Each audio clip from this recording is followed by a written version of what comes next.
अगर आपके भी पेट में बहुत ज़्यादा गैस बनती है, अपच की बहुत ज़्यादा समस्या होती है, कॉन्स्टिपेशन होता है और पूरे दिन चिड़चिड़ापन लगता है, तो आज करेंगे कुछ ऐसे योगा आसनों का अभ्यास जो कि आपको हेल्प करेगी आपके पेट को साफ करने के लिए।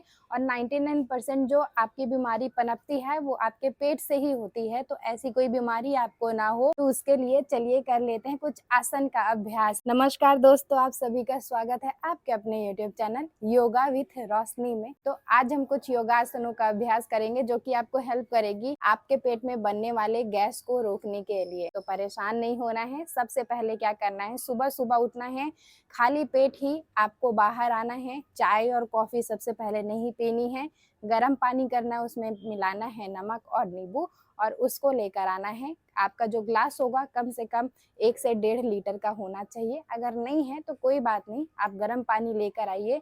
उसको मल आसन में बैठना होगा। कैसे बैठेंगे? स्क्वाटिंग पोजीशन में इस तरीके से मल आसन में बैठना होगा और आपको इसी पोजीशन में बैठ के उस पूरे पानी को पीना होगा। पीने के बाद अपने दोनों हाथों को रखेंगे आपके थाई के जस्ट बगल में और पीछे की तरफ पुश करेंगे, दोनों हाथों को जोड़ेंगे और इसी अवस्था में नॉर्मल ब्रीथ करेंगे, ब्रीथ करेंगे, ब्रीथ करेंगे, ब्रीथ करेंगे। Inhale and exhale, inhale and exhale. चलिए रिलीज करिए अपने पोस्चर को और आराम से बैठ जाइए अपने योगा मैट में। दूसरा जो अभ्यास कर रहे हैं वो कर रहे हैं पाद अंगुष्ठ आसन का अभ्यास, जिसके लिए आपको आ जाना है स्क्वाटिंग पोजीशन में। इस तरीके से अपने पैर के पंजों पे अपने पूरे बॉडी का भार देते हुए स्क्वाटिंग पोजीशन में बैठ गए। अपने हाथ की 2 उंगलियों को इस तरीके से निकालिए और पैर के पंजों की जो अंगूठा है उसको पकड़ लिया। इनहेल करा, ऊपर की तरफ उठ गए और एक्सहेल करा, नीचे की तरफ आ गए।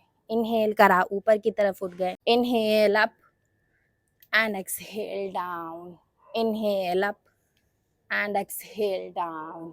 पाद अंगुष्ठ आसन का भी अभ्यास मिनिमम आप 20 से 25 बार कर सकते हैं। रोजाना अभ्यास करेंगे तो आपको फर्क दिखेगा। तीसरा जो अभ्यास कर रहे हैं वो कर रहे हैं कैट एंड काऊ पोज का अभ्यास। इसके लिए टेबल टॉप पोजीशन में अपने योगा मैट में आ जाएंगे। अपने शोल्डर लेवल जितना ही अपने हाथ को फैला लिया सामने की तरफ। आपके पैर के बीच में भी जो डिस्टेंस होगा वो शोल्डर लेवल जितना होगा। आपके पैर के जो एड़ी है वो बाहर की तरफ होगी। इस तरीके से आराम से आप पोजीशन में आ जाएंगे। इनहेल करेंगे, अपने सर को ऊपर की तरफ करेंगे एंड एक्सहेल करेंगे, डाउन आ जाएंगे। Inhale up and exhale down, inhale up and exhale down, inhale up and exhale down. Cat and cow pose का जब आप अभ्यास कर रहे हैं तो ध्यान ये रखना है, स्पाइन को आपको ऊपर और अंदर की तरफ लेकर आना है। जब सांस आप लेंगे तो आपका जो स्पाइन है वो अंदर की तरफ जाएगा।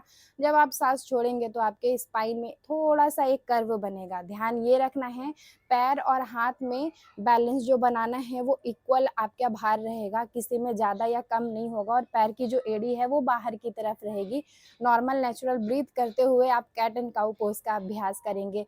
अगला जो हम अभ्यास कर रहे हैं वो कर रहे हैं पवन मुक्त आसन का अभ्यास। अपने योगा मैट में पीठ के बल इस तरीके से आपको लेट जाना होगा। उसके बाद अपने एक पैर को मोड़ेंगे और फिर दूसरे पैर को मोड़ लेंगे। इस तरीके से अपने एक पैर को मोड़ा और दूसरे पैर को मोड़ लिया। उसके बाद अपने सर को ऊपर की तरफ उठाइए और अपना जो हाथ है उसको इस तरीके से पकड़िए। आपका जो सर है उसको घुटने के पास लेकर जाइए, पैर की एड़ियां बाहर रहेंगी। नॉर्मल नेचुरल ब्रीथ करिए, ब्रीथ करिए, ब्रीथ करिए एंड होल्ड करेंगे। 5 4 3 2 एंड 1। पोस्चर को रिलीज करिए और पैर को बाहर की तरफ निकालिए और हाथ को आराम से रख दीजिए। नॉर्मल नेचुरल ब्रीथ करिए, ब्रीथ करिए, ब्रीथ करिए। आ गए हैं अपने योगा मैट में वापस। हमने पवन मुक्त आसन का जब हम अभ्यास कर रहे थे तो आपका जो स्पाइन अगर ऊपर तक नहीं आ पा रहा है, आप अपने फोरहेड को या कि फेस को अपने घुटने तक नहीं टच कर पा रहे हैं, तो जितना भी हो सके उसी अवस्था में होल्ड करिएगा। चलिए कर लेते हैं हमारा अगला अभ्यास जो कि है वज्र आसन का अभ्यास। वज्र आसन आपके पेट से रिलेटेड कोई भी समस्या हो रही है, खाना नहीं पच रहा है, गैस ज़्यादा बन रहा है, कॉन्स्टिपेशन हो रहा है या कि फिर पेट में बहुत ज़्यादा अकड़न जकड़न हो रहा है, आप इसको क्या कर सकते हैं, खाना खाने के तुरंत बाद भी अभ्यास करना स्टार्ट कर सकते हैं। आपको क्या करना होगा, आप अपने योगा मैट में एक साइड आ गए हैं और अपने दोनों पैरों को सामने की तरफ फैला कर रखा है। दंड आसन में हम बैठे हुए हैं। उसके बाद अपने एक पैर को फोल्ड करा, अपने बट्स के नीचे रख दिया और अपनी बॉडी को लिफ्ट अप करा, पैर के ऊपर रखा और दूसरे पैर को भी इसी तरीके से फोल्ड करके रखा हुआ है। अपने दोनों हाथों को घुटने के पास रखेंगे, कमर गर्दन बिल्कुल सीधी। इनहेल करा and exhale, inhale and exhale, inhale and exhale. Vajrasana का अभ्यास आप चाहें तो अपने साथ रोज ही रेगुलर ऐड कर सकते हैं, इसमें कोई भी प्रॉब्लम नहीं है।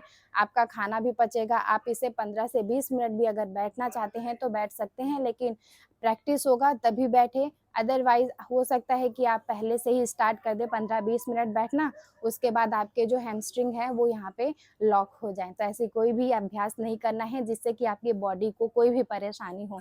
तो वीडियो को अंत तक देखने के लिए आपका बहुत बहुत धन्यवाद। मेरे चैनल को लाइक शेयर सब्सक्राइब करना बिल्कुल भी ना भूलें। बेल आइकन के निशान में भी ज़रूर प्रेस कर दें ताकि आगे आने वाली ऐसी इन्फॉर्मेटिव वीडियो का नोटिफिकेशन ईजिली आपके फ़ोन पे मिल जाए। तब तक आप अपना ध्यान रखिएगा। नमस्ते।